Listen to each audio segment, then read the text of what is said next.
Hello friends, welcome back to my channel humanity is my life में। आज हम लोग पढ़ेंगे अपना chapter an empire across three continent.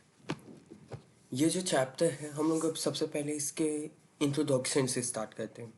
ये जो चैप्टर है an empire around three continent, इसके टॉपिक से ही हमें पता चलता है कि ये जो एम्पायर है वो तीन कॉन्टिनेंट्स में फैला हुआ है। पहला है एशिया, दूसरा है अफ्रीका, तीसरा है यूरोप। ये इसके नॉर्थ में इसकी टेरिटरी राइन और डैन्यूब रिवर तक थी, साउथ में सहारा डेजर्ट तक थी, और और ईस्ट में यूफ्रेट्स तक, और वेस्ट में अटलांटिक और ओशियन तक थी। ये जो हम लोग इस चैप्टर में रोमन एम्पायर के बारे में पढ़ेंगे, जो कि बहुत ही पावरफुल एक तरीके से मान लेते हैं एम्पायर था। बहुत ही पावरफुल एम्पायर था। इसकी हिस्ट्री के बारे में हम लोग तीन मेन सोर्सेस से पढ़ते हैं। पहला होता है टेक्सचुअल सोर्स, दूसरा होता है मटेरियल सोर्स, तीसरा होता है डॉक्यूमेंट सोर्स।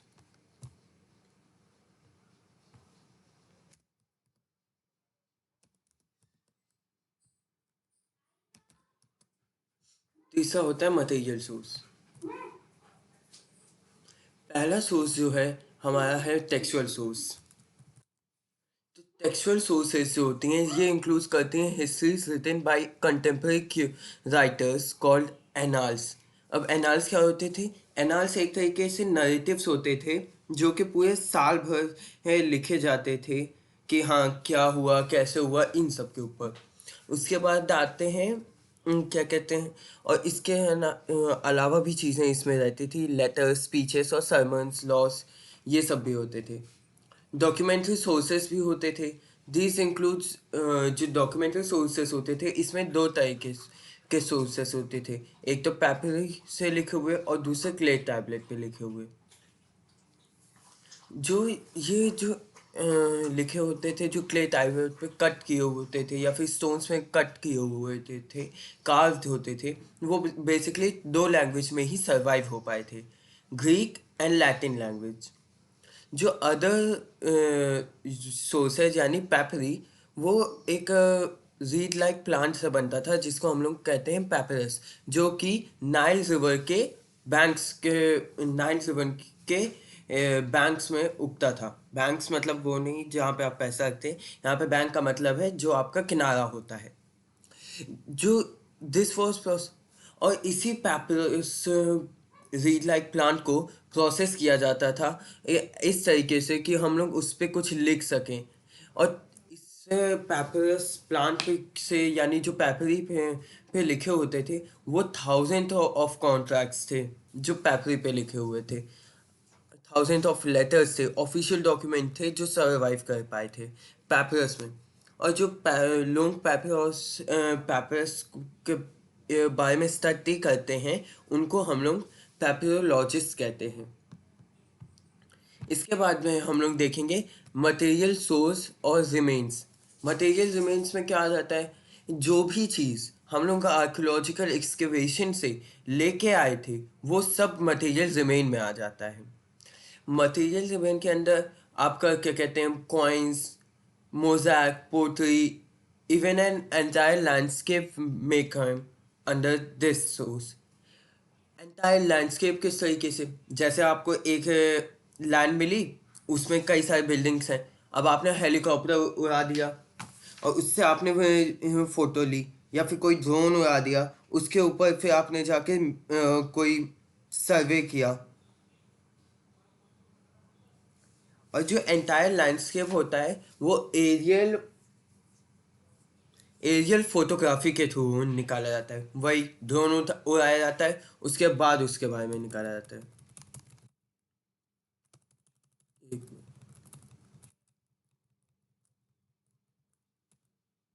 हाँ, तो ये जो टू पावरफुल रूलर्स थे जो रूल किए थे over most of the Europe और नॉर्थ अफ्रीका और एशिया पे। यहाँ पे मिडिल ईस्ट है लिखा है, इसका मतलब एशिया ही है। मिडिल ईस्ट या फिर एशिया में इन लोगों ने 7th सेंचुरी और बर्थ ऑफ जीसस क्राइस्ट के बीच में, मतलब जब जीसस क्राइस्ट का जन्म हुआ था और तब से लेके 7th सेंचुरी तक में दो पावरफुल एम्पायर इसको रूल करते थे, इस एरिया को। पहला तो था रोमन एम्पायर, दूसरा था ईरानियन एम्पायर। जो रोमन एम्पायर था वो राइवल था। रोमन और ईरानियन एम्पायर जो थे वो एक दूसरे के बहुत बड़े राइवल्स थे। वो उनकी आधी से ज़्यादा हिस्ट्री एक दूसरे से लड़ते ही हुए बीती है। और ये जो दो एम्पायर हैं ये एक नैरो स्ट्रीम से जाके क्या कहते हैं, नैरो स्ट्रीम से सेपरेटेड है, जिसको हम लोग कहते हैं रिवर यूफ्रेट्स।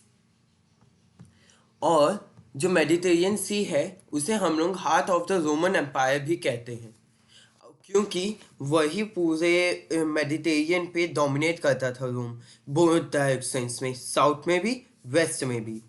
और ये जो क्या कहते हैं मेडिटेरियन सी था वो एक तरीके से स्ट्रेच था स्पेन से लेके, स्पेन वेस्ट में स्पेन से लेके पूरा ईस्ट में सीरिया तक मेडिटेरियन सी था।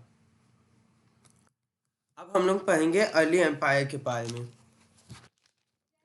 जो रोमन एम्पायर था वो ब्रॉडली डिवाइडेड है टू फेजेस में, अर्ली और लेट फेज में। अर्ली फेज के अंदर आता है बिफोर 3rd सेंचुरी, यानी जितना भी हम लोग 3rd सेंचुरी के पहले का पढ़ेंगे वो अर्ली फेज में आएगा, और लेट फेज में आएगा जो भी हम लोग 3rd सेंचुरी के बाद पढ़ेंगे। फिर हम लोग देखेंगे रोमन एम्पायर। रोमन हम लोग स्टार्ट करेंगे अर्ली एम्पायर से, मतलब तो अर्ली एम्पायर यानी अर्ली फेज। जो रोमन एम्पायर था वो इस टाइम पीरियड में बहुत ही कल्चरली डाइवर्स था, और इसी डाइवर्सिटी के मदद से हम लोग ईरान और रोमन एम्पायर के बीच में बहुत सारे डिफरेंसेस भी देख सकते हैं। इसी अर्ली फेज के थ्रू टाइम पीरियड पे कल्चरली डाइवर्स था। ईरान में सिर्फ एक पर्टिकुलर दो एक या दो थी मैनी लैंग्वेजेस स्पोक होती थी रोमन एम्पायर में। लेकिन जो एडमिनिस्ट्रेशन पर्पस था उसके लिए ग्रीक और लैटिन को ही यूज़ किया जाता था। जो क्या कहते हैं एरिस्टोक्रेसी या फिर अपर क्लासेस होती हैं, वो एडमिनिस्ट्रेशन पर्पस के लिए ईस्ट के जितने भी अपर क्लास के लोग थे वो यूज़ करते थे ग्रीक लैंग्वेज को लिखने और बोलने के लिए, और जितने भी वेस्ट के थे वो लैटिन को करते थे। और इन दोनों की बाउंड्री बनती थी एक ब्रॉड लैंग्वेज से जिस इन दोनों ब्रॉड लैंग्वेज की एक बाउंड्री बनती थी जो कि एरिया होता था जो मिडिल ऑफ द मेडिटेरियन से होता था, बिटवीन अफ्रीकन प्रोविंसेस एंड ट्रिपोलिटानिया। हाँ, ट्रिपोलिटानिया जो था वो लैटिन स्पीकिंग था, और सिरिनाइका के उस तरफ वाले ग्रीक स्पीकिंग होते थे। मतलब कि जो ट्रिपोलिटानिया है अफ्रीकन प्रोविंस में मेडिटेरियन सी के जस्ट नीचे, आप अपने एनसीईआरटी में भी देख सकते हैं कि पेज नंबर 59 पे मेडिटेरियन सी के जस्ट नीचे अफ्रीकन प्रोविंसेस दिया है। तो वहाँ पे ही उसी के जस्ट बगल में ट्रिपोलिटानिया है, यानी ट्रिपोलिटानिया वाले एरिया के लोग वाले एरिया के लोग लैटिन स्पीकिंग थे, वहीं दूसरी ओर सिरिनाइका वाले एरिया के लोग ग्रीक स्पीकिंग थे। अब हम लोग थोड़ा वहाँ के 3 मेन पिलर्स के बारे में हम लोग जान लेते हैं, और इनके 3 पिलर्स से एम्पायर, सेनेट एंड आर्मी। तो हम एम्पर, सेनेट एंड आर्मी, तो हम लोग पहले वाले के बारे में पढ़ेंगे एम्पर। तो वहाँ पे द रोमन जो रोमन एम्पायर है वो अगस्टस सीजर के द्वारा इस्टेब्लिश हुआ था, और वही वहाँ के फर्स्ट एम्पर थे, और उनका असली नाम ऑक्टेवियस सीजर था। और उनका जो सल्तनत थी वो पूरा 27 BCE से लेके 14 CE तक चला था। अगस्टस को सोल रूलर माना जाता था, और सोल रूलर था अगस्टस सीजर। और only source of authority and power, यानी अथॉरिटी और पावर उन्हीं के पास थी। और जो अगस्टस सीजर थे उनको एक नाम से पुकारा जाता था जिसे हम लोग कहते हैं प्रिंसिपेट, जिसका मतलब होता है लीडिंग सिटीजन।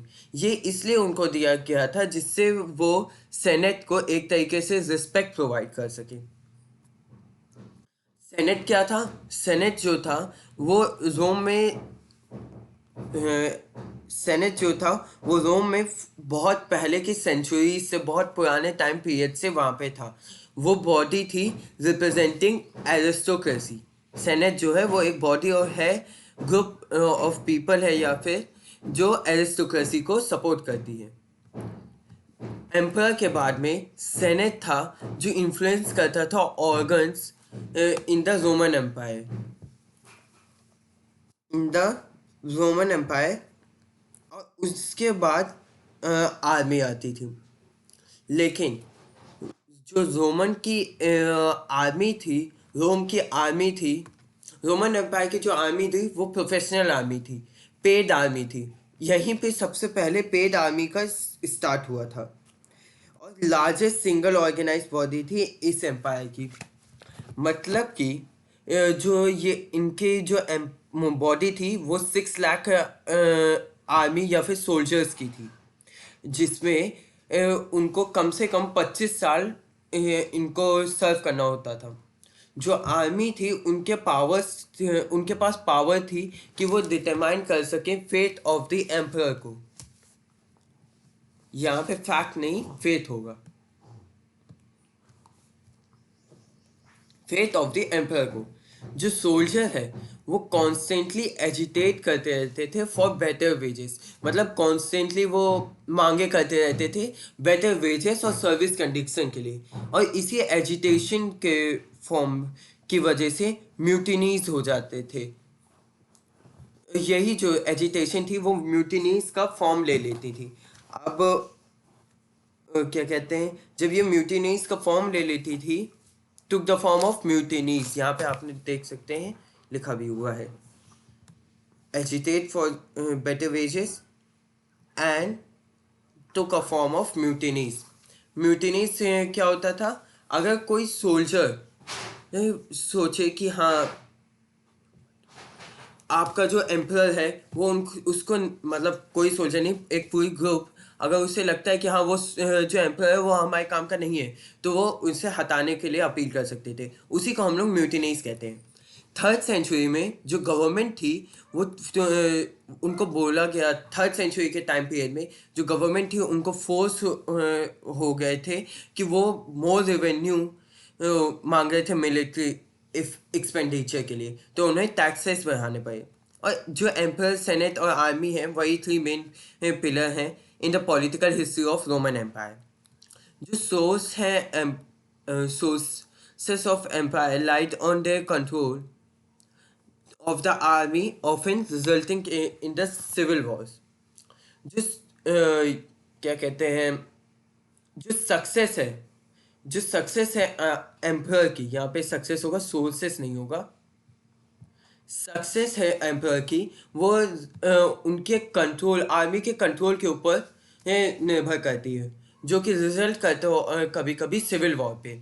जो फर्स्ट टू सेकेंड जो फर्स्ट 2 सेंचुरियाँ थी वो बहुत फ्री थी, बहुत आराम से पीसफुली चल रही थी, सारे सिविल वॉर से फ्री थी। लेकिन एक ईयर था इसमें एक्सेप्शनल केस में, वो था क्या कहते हैं 69 सी, जब 4 एम्परर जो थे वो चेंज किए गए। उनका जो थ्रोन था उसको, मतलब एम्परर चेंज हुए थे, क्विक सक्सेशन हो गए थे।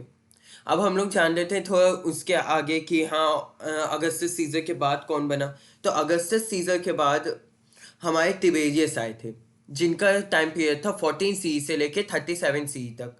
इनका एक second long line of Roman Empire, मतलब ये एक दूसरा सबसे बड़ा रेजिम था या फिर एक तरीके से सल्तनत थी अगस्टस सीजर के बाद जो सेट हुई थी जो इतने लंबे टाइम तक चली थी। और जो तिबेरियस थे वो अगस्टस सीजर के अडॉप्टेड सन थे। इनके टाइम पीरियड में कोई फर्दर एक्सपेंशन नहीं हुआ था, क्योंकि मेजर कैंपेन नहीं हुआ था। क्योंकि जो तिबेरियस थे उनके लिए अगस्टस सीजर ने पहले ही बहुत बहुत ही बड़ा सल्तनत छोड़ गए थे, और वो उनके टाइम पे बहुत स्मूथ ट्रांजैक्शन होते थे और स्मूथली रन किया गया। उसके बाद हम जो मेजर कैंपेन हुआ था, एक मेजर कैंपेन वो था ट्राजन के टाइम पीरियड में। ट्राजन का टाइम पीरियड क्या था? रुकिए। ट्राजन का टाइम पीरियड था 113 से 117 सी तक। इन्होंने क्या किया था, अपनी टेरिटरी को यूफ्रेट्स रिवर के और आगे बढ़ाया था, यूफ्रेट्स रिवर के पास और बढ़ाया था। तो लेकिन वो कोई मतलब का नहीं था, वो फ्रूटलेस था, इसलिए उसको बाद में छोड़ दिया गया था। अब हम लोग पढ़ेंगे सिटी स्टेट्स के बारे में। सिटी स्टेट्स में क्या होता था, कोई भी अगर सिटी है, रोमन एम्पायर की जो सिटी होती थी उसमें उनके खुद के मजिस्ट्रेट होते थे, सिटी काउंसिल होती थी, तहसील होती थी, जिसके अंदर कई सारे विलेजेस भी होते थे। सिटी में रहने का एक बहुत बड़ा एडवांटेज ये भी था कि जो सिटी में रहने वाले थे वो विलेज के मुकाबले फूड शॉर्टेज अगर कभी होती है और या फिर कोई फैमाइन आती है तो उनसे बहुत आराम से लड़ सकते थे, बेटर कंडीशन प्रोवाइड कर सकते थे।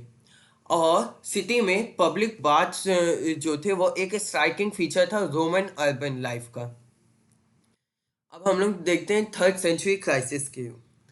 From 230s, the Roman Empire was fighting on several fronts. On several fronts in Iran, a new and more aggressive dynasty was emerged, known as the Sasanian dynasty in the 225 सी। जो 225 सी था उस time पे एक Iran में एक बहुत ही aggressive dynasty emerge हो रही थी, बाहर आ रही थी, जिसका नाम था ससैनियन डायनेस्टी। और जो ससैनियन जो 230 का टाइम पीरियड था रोमन एम्पायर, उस समय पे हर एक फ्रंट पे, चाहे वो ईस्ट हो, वेस्ट हो, नॉर्थ हो, साउथ हो, हर जगह से एक तरीके से फाइट कर रहा था कि हाँ, कि हमें जिंदा रहना है, हमें बच के रहना है। तो उसके बाद क्या कहते हैं, सापुर फर्स्ट एक ईरानियन रूलर हैं जो कि क्लेम करते हैं कि उन्होंने डिस्ट्रॉय किया 60,000 रोमन आर्मी को, रोमन सोल्जर को, और उन्होंने कैप्चर कर लिया है Antioch, eastern capital of Roman empire Antioch को। रोमन एम्पायर जो था वो जर्मनिक टाइप से भी एक तरीके से फाइट कर रहा था, और जो कि मूव कर रही थी राइन और डेन्यूब रिवर के पास। जो ये होल पीरियड था 233 सी से लेके 280 सी तक, उस टाइम पे रैपिड इन्वेजन होते थे, बहुत जल्दी जल्दी आते रहते थे लोग कि हाँ, यहाँ से एक जगह का ख़त्म हुआ लड़ाई दूसरी जगह से फिर चालू हो जाती थी। जो और invasion whole line of provinces stretch from Black Sea to the Alps and to the southern Germany. Black Sea से लेके एल्प्स तक और साउथर्न जर्मनी में रैपिड इन्वेजन होते थे। रोमन्स जो थे वो इन्हीं सब इन्वेशन के थ्रू और जो इतने फाइट कर रहे थे उसकी वजह से उनको क्या कहते हैं, रिवर डेन्यूब रिवर के पास, जो रिवर डेन्यूब है उसके पास की टेरिटरीज को उनको छोड़ना पड़ गया इस टाइम पीरियड में। और कॉन्स्टेंटली, और जो रोमन एम्पायर था वो कॉन्स्टेंटली इंगेज था बैटल फील्ड्स में, जो कि अगेंस्ट थी बार्बरेजियन के। Barber engage in the battle fields against the barbarian. अब बार्बरेरियन का मीनिंग क्या होती है? जो रोमन जब वो किसी एक फाइट में इंगेज रहते थे तो उनको बार्बरेरियन बोला जाता था। अब हम लोग पूछेंगे, अब हम लोग सीखेंगे जेंडर लिटरेसी एंड कल्चर, समझेंगे मतलब जेंडर लिटरेसी एंड कल्चर में जो सबसे मोस्ट इम्पॉर्टेंट फीचर था वो था रोमन सोसाइटी का प्रिविलेंस होना न्यूक्लियर फैमिली का। न्यूक्लियर फैमिली इससे पहले हम लोग ने राइटिंग एंड सिटी लाइफ में भी पढ़ा था। तो न्यूक्लियर फैमिली में क्या होता है, फादर उसका वहाँ का हेड होता है, अडल्ट सन उनके साथ नहीं रहते। लेकिन जो राइटिंग एंड सिटी लाइफ था उसमें अडल्ट सन्स जो थे वो अपने फैमिली के साथ रहते थे। यहाँ पे एक डिफरेंस पूछा जा सकता है कि मेसोपोटामियन और रोमन के बीच में क्या डिफरेंस है कल्चर में, कैसे वो रहते थे। वो तो सेम था। और जो उनके फैमिली में अदर सन होते थे, मेसोपोटामिया में रहते थे अपनी फैमिली के साथ, लेकिन रोमन एम्पायर में नहीं रहते थे। स्लेव्स जो थे वो रोमन एम्पायर में जुड़े हुए थे उनके फैमिली से। और लेट रिपब्लिक में, by the late republic, the typical form of marriage was one where the wife did not transfer to her husband's authority but retained full right in the property of her natal family। जो late Republic time period था उस समय पे typical marriage की जो form थी उसमें ये होता था कि वाइफ पूरी तरह हस्बैंड की अथॉरिटी में ट्रांसफ़र नहीं कर दी जाती थी, जबकि उनके पास जो उनकी जो दुल्हन का घर है यानी नेटल्स फैमिली, मतलब उनके जो घर वाले हैं, उनके जो दुल्हन के फादर हैं, उनके जो प्रॉपर्टी उसमें उनका उसका राइट होता था। मेल्स जो थे वो लेट ट्वेंटीज़ में मैरी करते थे, late twenties and early thirties में, और वुमेन जो थी वो लेट टीन्स और अर्ली ट्वेंटीज़ में करती थी। That must have encouraged certain inequality. इसी की वजह से कुछ इनइक्वालिटीज आने लगी। फादर हैड मोर लीगल, जो वहाँ के जो रोमन एम्पायर के फादर्स थे उनके पास ज़्यादा कंट्रोल था अपनी चिल्ड्रन पे किसी माँ के हिसाब से। जो वुमेन्स थे वो डाउरी लेके जाते थे हस्बैंड को, लेकिन सिर्फ ड्यूरेशन ऑफ द मैरिज, जैसे ही उनकी मैरिज ख़त्म हुई उनको वो या तो वापस करना पड़ता था, और वो प्राइमरी हायर रहते थे फादर्स प्रॉपर्टी में। ये तो हमने पहले देखा ही। और एक जो लीगल कंट्रोल था चिल्ड्रंस के ऊपर फादर्स का, उसका एक एग्जांपल हमारी बुक में दिया है। जो legal power of life and death in expending exposing unwanted children by leaving them out in the cold to die. मतलब अगर उनके फादर चाहते हैं तो वो उनके बच्चे को मरते हुए छोड़ सकते हैं ठंडी में भी। और इसके बाद हम लोग अब देखेंगे लिटरेसी। लिटरेसी जो थी वैरी करती थी greatly between different parts of the empire. अलग अलग पार्ट्स में जो लिटरेसी है वो डिफरेंट होती थी। It is evident for the archaeological evidences from the city of पॉम्पे।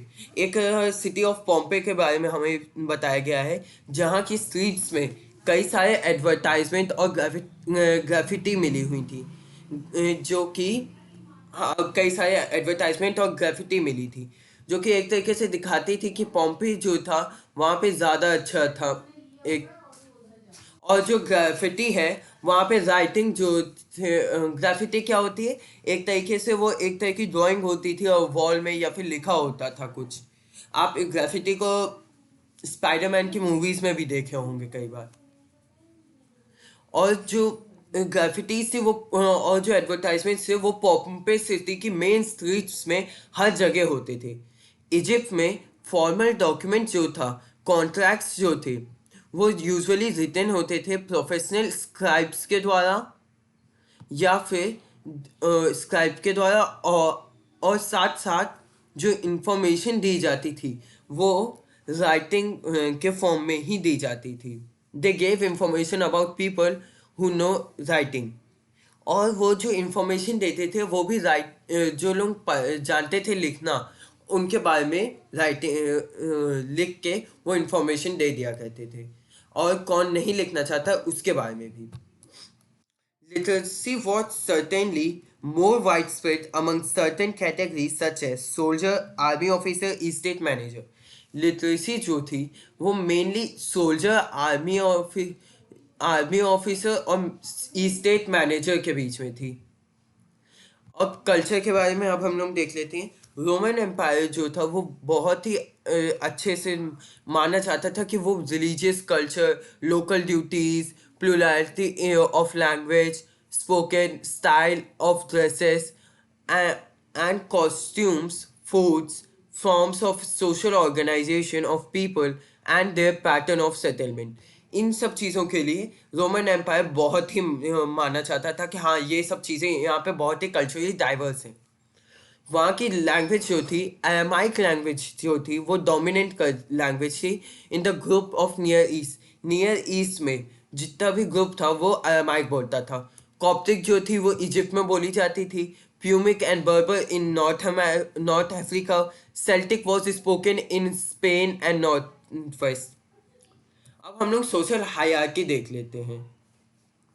तो सोशल हायरार्की में हम लोग ये देखेंगे क्या कि टैकिटस टैकिटस के नाम के एक मान लीजिए राइटर थे जिन्होंने सोशल ग्रुप्स में बांटा था पूरे उसको रोमन एम्पायर को.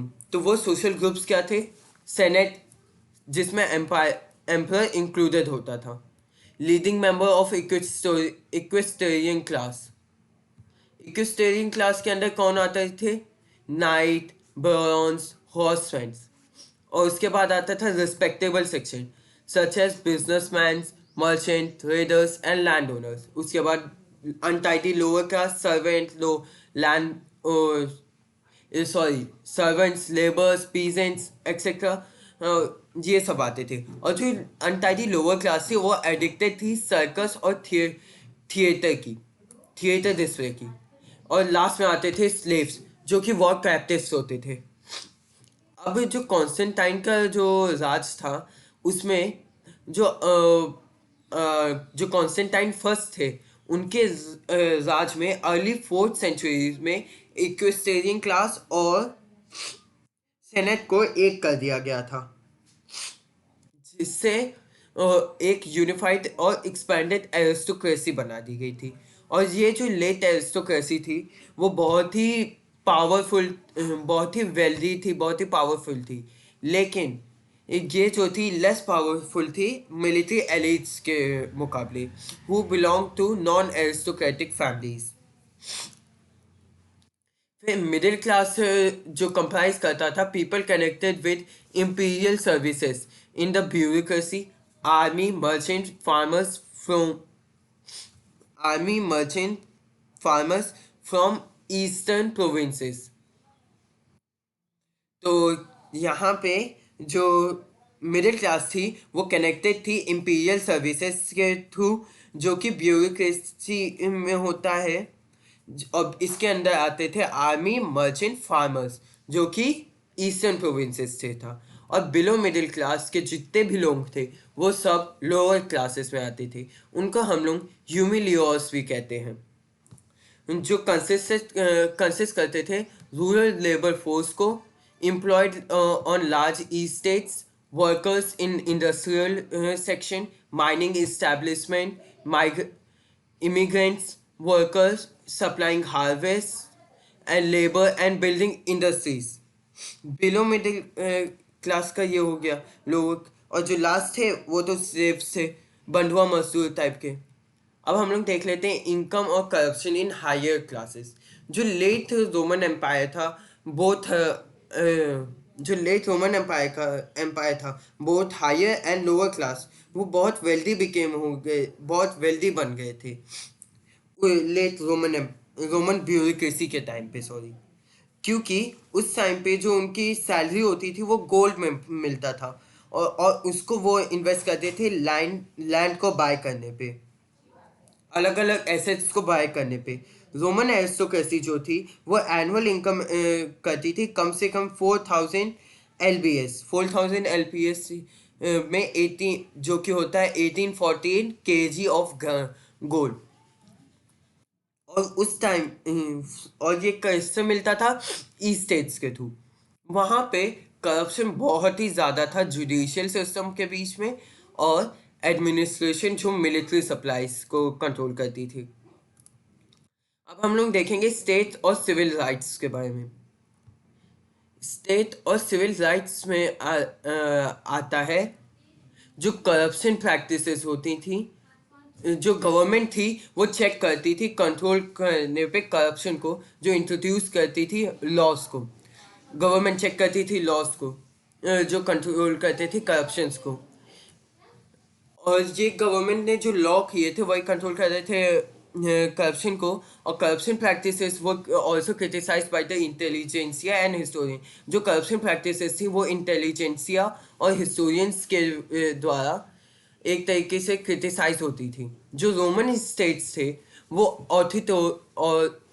ऑथोरिटेरियन रेजिम था। रोमन एम्पायर जो था वो ऑथोरिटेरियन रेजिम था, जो कि रिस्पॉन्ड करता था प्रोटेक्ट करने रिस्पॉन्ड करता था प्रोटेस्ट के खिलाफ जो वायलेंट हो जाते थे। और फोर्थ सेंचुरी में एम्परर जो थे वो फ्री हो गए थे, जो भी वो फ्री हो गए थे जो भी वो चाहें उस चीज़ को करने के लिए। और ये लॉ जो था द और the law was actively use to protect civil rights. Powerful bishop Ambrose confronted emperor when they were harsh, repressive while handling the civil population। जो एक बिशप थे एम्ब्रोस, उन्होंने कन्फ्रंट किया एम्प्रर को और कहा उनको पावरफुल एम्प्रर बना दिया while handling the civil population को। अब हम लोग देखेंगे economy in the early phase. अभी ये अब यहाँ पे क्या होता था, रोमन एम्पायर जो था वो हाईली एडवांस था टेक्नोलॉजी के बारे में, टेक्नोलॉजी के टर्म्स में। और जो कि डेवलप टेक्नोलॉजी के टर्म्स में डेवलप था, एलिगेंट था, एडवांस था टेक्नोलॉजी के टर्म्स में। और क्या कहते हैं, रोमन जो थे वो यूज़ करते थे हाइड्रोलिक माइनिंग टेक्निक को स्पेनिश गोल्ड और सिल्वर माइंस में। They had a large industrial scale on which there was a well organized commercial and banking sector, and widespread use of money existed in the empire। जो large industrial scale था, on which there was well organized commercial and banking, जो large industrial scale था वो well organise commercial और banking sector था। और wide spread of use करते थे, वो मनी का बहुत वाइड स्प्रेड यूज़ करते थे। और रोमन एम्पायर रोमन्स जो थे वो एग्जिस्ट करते थे रोमन एम्पायर के पास सब्सटैंशियल इकोनॉमिक इंफ्रास्ट्रक्चर था, जो कि harbour, mines, brick yard, olive oil factories, इन सब में आता था।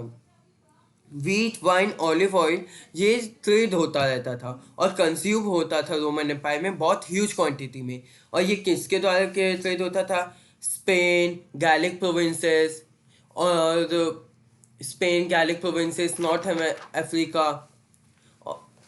और जो वाइन और ऑलिव ऑयल थी वो ट्रांसपोर्ट होते थे कंटेनर्स में, जिसको हम लोग एम्ब्रोस और ड्रेसल 20 कहते हैं। ऑलिव ऑयल जो था वो मेनली कैरी होता था ड्रेसल 20 में। और जो economic prosperity in this region was mainly dependent on effective organization of production and transport and quality of the those particular. जो इकोनॉमिक प्रॉस्पेरिटी होती थी इस रीजन की वो डिपेंड होती थी इफेक्टिव ऑर्गेनाइजेशन, मतलब कैसे आप प्रोडक्शन को ऑर्गेनाइज करते हो वो इफेक्टिव वे में होना चाहिए। ट्रांसपोर्ट पे, क्वालिटी पे, कितना अच्छे से आप ट्रांसपोर्ट करते हैं, कितना अच्छे से आपकी जो भी गुड्स हैं वो कितनी अच्छी हैं। जो बेस्ट काइंड ऑफ वाइन्स थी वो कैंपेनिया से आती थी। और जो लार्ज क्वांटिटी ऑफ वेव्स थी वीट से थी वो एक्सपोर्ट होती थी सिसिली और बाइजेक्टियम से। स्पेनिश ऑलिव ऑयल जो था वो मेनली वेरियस स्टैट्स में आता था, जो कि बैंक्स ऑफ कौन सा था, हाँ, गोडैक्वेर रिवर के बैंक्स में आता था, जो कि साउथर्न रीजन में प्रेजेंट है स्पेन में। ट्रांस ह्यूमन एक्टिविटी भी यहाँ पे वाइडली स्प्रेड थी, यानी कि नोमैडिक एक तरीके से हम लोग इन्हें कह सकते हैं, क्योंकि ये एक साल में रेगुलरली मूव करते रहते थे नॉर्थ माउंटेन के नॉर्थ से, मतलब माउंटेन के हेड से साउथ, यानी उसके लोअर पोर्शन में। और ये जो होते थे पैस्टोरिस्ट होते थे। पैस्टोरल कम्युनिटी जो थी वो कभी कभी कैरी करती थी ओवन शेप हट्स को। The pastoral community were often carry their own oven shape huts. वो अपने खुद के ओवन शेप हट्स को कभी कभी नहीं हमेशा ही ये अपने ओवन शेप हट्स को लेके जाते थे, जिनको हम लोग मपैलिया कहते हैं। स्लेवरी और लेबर के बारे में अब हम समझते हैं। स्लेवरी और लेबर जो था वो एक बहुत ही इंस्टीट्यूशन था, डीपली रूटेड था, जो इन द एंशियंट रोमन में, जो कि वर्क करता था under the region of Augustus Caesar. There were अब जब अगस्टस सीजर थे, उनके राज में 3 मिलियन स्लेव्स थे टोटल उनकी इटालियन पॉपुलेशन में, जो कि थी 7.5 मिलियन। अब डिक्लाइन ऑफ स्लेवरी भी हम लोग देख लेते हैं। The supply of slaves tended to decline due to the establishment of peace and decrease in warfare in the first century. जो डिक्लाइन ऑफ स्लेव्स था वो होने लगा था इस्टेब्लिशमेंट ऑफ पीस और डिक्रीज इन वॉरफेयर के वजह से, जो कि फर्स्ट सेंचुरी में हुआ था। जो ओनर्स थे स्लेव लेबर के, वो स्लेव ब्रीडिंग और या फिर उससे उससे सस्ते टू चीपर सब्सिट्यूट, उससे सस्ते सब्सिट्यूट के ऊपर, यानी कि वेज लेबर के ऊपर, जो कि वर्क करते थे और ईजिली रिप्लेस हो जाते थे। यूज़ ऑफ स्लेव लेबर जो था वो एक बहुत एक्सपेंसिव बन गया था, क्योंकि उनको वो फीड करना पड़ता था और उनको मेंटेन करना पड़ता था। और जो हायर लेबर होते थे उनको सिर्फ पैसा देना पड़ता था, जो कि ज़्यादा सस्ता पड़ता था। स्लेव्स जो थे उनको वो फ्री जो थे उनके मास्टर के द्वारा ही हो सकते थे, या फिर उनको वो बिजनेस मैनेजर के तौर पे भी यूज़ करते थे। मास्टर्स जो होते थे, जो उनके ओनर्स होते थे, वो कई बार अपनी जो क्या कहते हैं बिजनेस को रन करने के लिए उनको मैनेजर बना लेते थे, या तो उनको कुछ लैंड्स दे देते थे, कुछ कैपिटल दे देते थे अपना खुद का बिजनेस रन करने के लिए, या फिर उनके बिहाफ में या बिजनेस लेड करने के लिए, या फिर रन करने के लिए। मैनेजमेंट ऑफ लेबर्स में आते हैं अब हम लोग। Management of labor. Columella, a first century writer who came from South Spain, recommended the landowner. जो कॉल्यूमिला थे, जो फर्स्ट सेंचुरी के एक राइटर थे, जो कि साउथ स्पेन से आए थे, उन्होंने रिकमेंडेड किया लैंड ओनर्स को कि वो रिजर्व से स्टॉक रखें टूल्स का, इम्प्लीमेंट करें उनके प्रोडक्शन में और खुद भी कंटिन्यू। अब वो कॉम्पनसेट करते थे जो लॉ थे उन पे। स्लेव लेबर जो थे वो एक तरीके से एक्सीड कर रहे थे कॉस्ट को और उनके आइटम को। अब हम लोग एक और पॉइंट ऑफ व्यू देख लेते हैं प्लेनी द एल्डर के बारे में। प्लेनी द एल्डर जो थे वो ऑथर थे नेचुरल हिस्ट्री के, और क्रिटिसाइज करते थे स्लेव ग्रुप को, और एज कंडेम्ड क्रिटिसाइज। कंडेम्ड का मतलब होता है criticise. Use of slave gang. Slave gang के अंदर क्या होता था, कई सारे एक ग्रुप बना दिया जाता था स्लेव्स को और उनको चेन से बांध के रखा जाता था, इसलिए वो इस बहुत क्रिटिसाइज करते थे। Condition of labour. अब कंडीशन ऑफ लेबर देख लेते हैं हम लोग फ्रैंकिंसन फैक्ट्री के अंदर। जो फ्रैंकिंसन फैक्ट्री था वहाँ पे कितना भी सुपरविजन कर लो वो उनके लिए कम रहता था। वहाँ पे लॉ ऑफ 398 को फॉलो किया जाता था, जिसके अंडर स्टैंप लगा दिए जाते थे वर्क्समैन के क्लोथ्स को के ऊपर, और उनको मास्क पहनना पड़ता था, और उनको अपने कपड़े उतारने पड़ते थे, क्या कहते हैं कोई भी प्रोविंस से बाहर जाने के लिए। और जो फेमस एडिक्ट है tells about the Egyptian famous addict tells about the Egyptian peasant had to leave village not to engage in agricultural activities। एक बहुत फेमस एडिक्ट है बताई गई है हमें कि इजिप्शियन पीजेंट जो थे वो विलेज छोड़ के चले जाते थे, क्योंकि उनको एग्रीकल्चरल एक्टिविटीज़ में पार्ट नहीं लेना चाहते थे। जो as agricultural labour was very dislike job among the people, क्योंकि ये जॉब जो थी बहुत डिसलाइक थी. जो many private employer cast their agreement with their workers in the form of debt to them, thus ensures tighter control over them. जो private employees थे वो एग्रीमेंट साइन करते थे वर्कर्स के द्वारा, जिसमें वो डेब्ट देते थे और टाइटल कंट्रोल लेते थे उनके ऊपर. जो पुअर फैमिलीज थी वो डेब्ट बॉन्डेज में आ जाती थी, डेब्ट ट्रैप्ड हो जाती थी कि हाँ एक बार हम लोग ने कर्ज लिया, उस कर्ज को चुकाने के लिए दूसरा कर्ज लिया, इसी की वजह से वो डेब्ट बॉन्डेज में फंस जाती थी. अब डेब्ट बॉन्डेज में क्या होता था कि पेरेंट्स जो थे वो कई बार अपने बच्चों को बेच देते थे सर्व करने के लिए, या फिर एक तरीके से स्लेव बना देते थे एक टाइम पीरियड के लिए, जो कि था 25 years. अब हम लोग देखेंगे late Roman Empire. Late Roman Empire, the 4th century encounters a change in the culture and economic sphere. जो 4th century था वो कल्चर और इकोनॉमिक स्पेयर पे क्या कहते हैं चेंजेस आने लगे.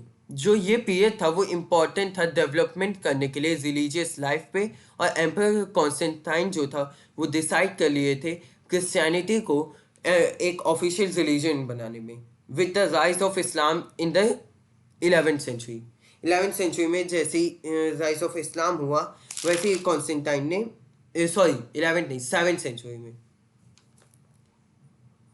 Change in structure and economy of the state. अब इस टाइम पे क्या हुआ, डायोक्लेशियन थे, उन्होंने स्ट्रक्चर को चेंज किया था. डायोक्लेशियन ने क्या किया था, कट बैक कर दिया था ओवर एक्सपेंडेड एम्पायर को, लिविंग टेरिटरीज, कई सारी टेरिटरीज को छोड़ते हुए स्ट्रैटेजिकली और इकोनॉमिक वैल्यू पे, और उन्होंने फोर्टिफाई कर दिया था बाउंड्रीज को और रीऑर्गेनाइज कर दिया था प्रोविंशियल बाउंड्रीज को, separated by civilians from military function by granting greater autonomy to the military commander को ग्रेटर ऑटोनॉमी देते हुए. जो मोनेटरी सिस्टम था वो लेट एम्पायर में वो ब्रोक आउट हुआ था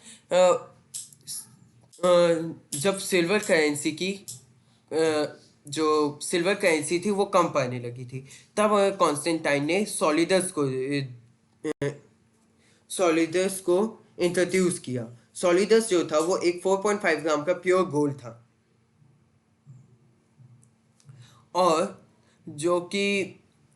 और उन्होंने कॉन्स्टेंटाइन ने एक और सेकंड कैपिटल बनाया था कॉन्स्टेंटिनोपल, जो कि पहले बाइजेंटियम था, मॉडर्न डे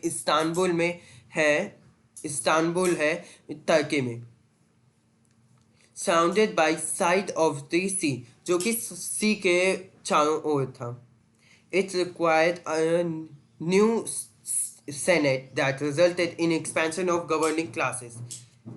अब जब इतना एक्सपेंशन हो रहा है तो एक नई सेनेट की ज़रूरत पड़ेगी, और सेनेट जो आया तो उसने क्या किया, जो इकोनॉमिक थी वो ग्रोथ करने लगी, stimulated by monetary stability and expanding population. वो एक तरीके से मॉनेटरी स्टेबिलिटी नहीं हो पा रही थी और एक्सपेंडिंग पॉपुलेशन की वजह से. रूरल इस्टेब्लिशमेंट हुआ, इंडस्ट्रियल इंस्टॉलेशन हुआ, जैसे कि ऑयल प्रेसेस हो गए, ग्लास फैक्ट्रीज हो गई, न्यू टेक्नोलॉजी यानी screw presses, multiple water mills, in a revival of a long distance trade in east. और these changes led to the strong urban prosperity which was visible in the new form of architecture and exaggerated sense of luxury. एक exaggerated sense of luxury provide करता था. अब last topic हम लोग का cultural development है, और इसी के हम लोग cultural development the traditional religious culture of Roman classical world, both Greek and Roman, had been polytheist जो कि भगवान पे भरोसा करते हैं, लेकिन वो कई सारे रिलीजन को, कई सारे कल्चर्स को एक साथ फॉलो करते हुए. लेकिन जुपिटर, और इसके एग्जाम्पल होते थे जुपिटर, जूनो, मिनर्वा, मार्स, ये गॉड्स के एग्जाम्पल हैं. They also worship numerous Greek and Eastern deities in thousands of temples, shrines and sanctuaries throughout the empire. वो बहुत सारी ईस्टर्न डिटीज को भी करते थे, ग्रीक और ईस्टर्न डिटीज को भी वर्शिप करते थे, जाके अलग अलग टेम्पल्स पे, हजारों टेम्पल्स में जाके, श्राइन्स में जाके, सेंचुरीज में जाके थ्रू आउट द एम्पायर। पॉलीथियस जो होते थे वो कोई कॉमन नेम नहीं होता था उनका, उनको डिस्क्राइब करने के लिए कोई कॉमन नेम नहीं था। जो अदर ग्रेट रिलीजन थे वो था जुडाइज्म, जो कि फॉलो करते थे Jewish community of late antiquity. Jewish के बारे में आपने लास्ट नहीं, आपने 9th में पढ़ा था, हिटलर वाले चैप्टर में। The Christianization of empire in 4th and 5th century was a gradual and complex process. और 4th और 5th century में जो क्रिश्चियनाइजेशन हुआ वो बहुत ही कॉम्प्लेक्स था। अब हम लोग पढ़ेंगे condition in the eastern empire. जो जस्टिनियन थे उनके राजपाट में प्रॉस्पेरिटी और इम्पीरियलिज्म वो बहुत एम्बिशियस था। जस्टिनियन रिकैप्चर किए अफ्रीका को वैंडल्स से इन 530 और उन्होंने इटली को भी कर लिया था कैप्चर लैम्बर्ट इन्वेजन से। और from Ostrogoths left the country devastated and paved. और इन लोगों ने जो ऑस्ट्रोगोथ्स थे उन्होंने बहुत ही बुरी हालत में इटली को छोड़ा था। Condition of empire in the west, there were political fragmentation in the west. Germanic group from the north such as Goths, Vandals, Lambert, etc. took over all major provinces and established kingdom. जो political fragmentation था waste में वो बहुत ज़्यादा था। और Germanic group जो थे नॉर्थ में, गोथ्स, वंडल्स, लैम्बर्ट, ये जो थे मेजर प्रोविंसेस को स्टैब्लिश कर लिए थे kingdom. Visigoths in Spain destroyed by the Arab, Visigoths को स्पेन में अरब्स ने डिस्ट्रॉय कर दिया था। फिर फ्रैंक्स को गॉल्स ने, और फिर गॉल्सी ने फ्रैंक्स को फ्रांस नाम दिया। लैम्बर्ट इन इटली को लैम्बर्ट ने was some of the most important kingdom established post Roman Empire. इसी के साथ हमारा चैप्टर ख़त्म होता है। अब हम लोग फिर मिलेंगे 4 या 5 बजे, जब हम लोग एक और लाइव क्लास करेंगे जिसमें हम लोग आज ही एन एम्पायर अक्रॉस 3 कॉन्टिनेंट्स को के बाद वाला चैप्टर यानी कि 3 ऑर्डर्स को हम लोग पढ़ लेंगे, क्योंकि ये कॉन्टिन्यूटी में है। Okay, thank you.